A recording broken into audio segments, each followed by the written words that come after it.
It's Wednesday. Craig is here, ready to answer some questions about lawns, gardens, plants. People are getting excited with the weather turning. Cabin fever setting in, that's for sure. That's true, yes. Good to see you, Craig. And up first, we have Donna in Sherrard. Good morning, Donna. Go ahead with your question for Craig. Yes, good morning. I'd like to know why the Rose of Sharon do not have for the last 2 years lose their dead buds off of the bush, and should I cut them off or what? Okay, like any of the hibiscus family, as the flowers fade on the Rose of Sharon, go ahead and cut the spent flower off. They tend to set a lot of seed. You're saying you're not getting seed?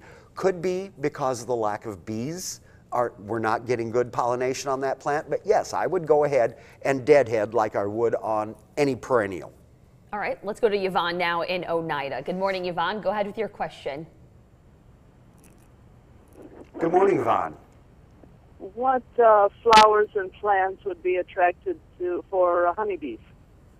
Well, you know, for most of the beneficials, I always like to keep parsley in the garden and let it go for 2 years. The first year you get to harvest it. The second year it comes into bloom, and it is really a great attractor.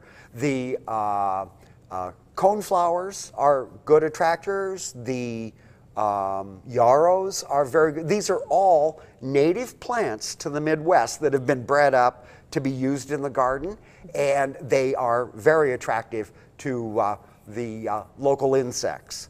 And could help your other plants and Sure. flowers. Yeah. The thing is that, you know, bees are still not coming back like they should. Although we have a lot of non-honeybee pollinators in the Midwest, so, you know, we're not seeing a lot of problems with the crops yet, but we're just keeping our fingers crossed at this point. It'd be good to add some of those plants to your yard and help out. All right. Let's talk with Jean now in Depew. Good morning, Jean. Go ahead with your question for Craig. Good morning. Craig, I have a fall blooming clematis that last year got so huge it pulled the trellis right off of the side of the house. Can I separate the roots and plant it someplace else? You know, if the roots have, if the stems have separated enough, yes, you can. But you do not want to do this until October.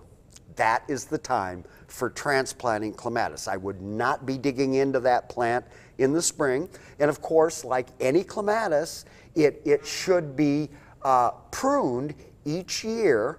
And since it is just a fall bloomer, you can prune it in the spring. You can take it down to practically nothing, and it will come right back up. And if it's I have to admit, fall blooming clematis is probably one of the most common weeds I have in my yard because they do tend to seed very well. But fall is the time to go ahead and transplant clematis. All right, let's go out to Atkinson now and talk with Jerry. Good morning, Jerry. Go ahead with your question for Craig. Yes, Greg. When can I cut my clematis down and my hydrangeas? Is it too early to do that yet?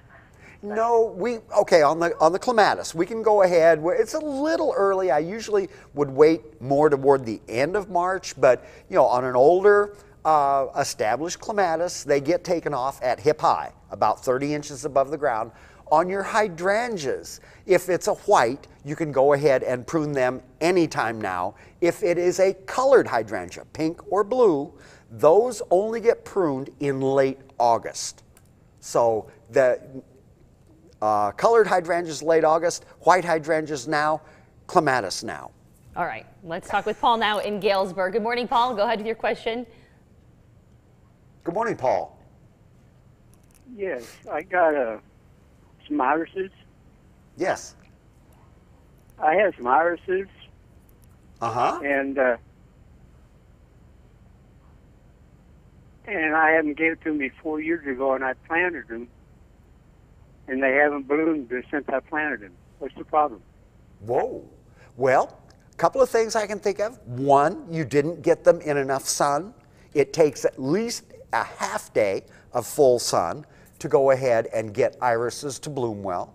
Secondly, if you planted them too deeply, when you are done transplanting an iris, you should be able to just barely feel the rhizome just under the soil. They will work their way back up in the next couple of years. And iris actually grow right on top of the soil. They crawl right across the soil. So maybe this year, if, again, they do not bloom, you will go ahead and do a transplanting on the 4th of July. That is the time to transplant iris. Other than that, some organic fertilizer compost in the spring and decent watering through late summer to keep them happy and healthy. All right.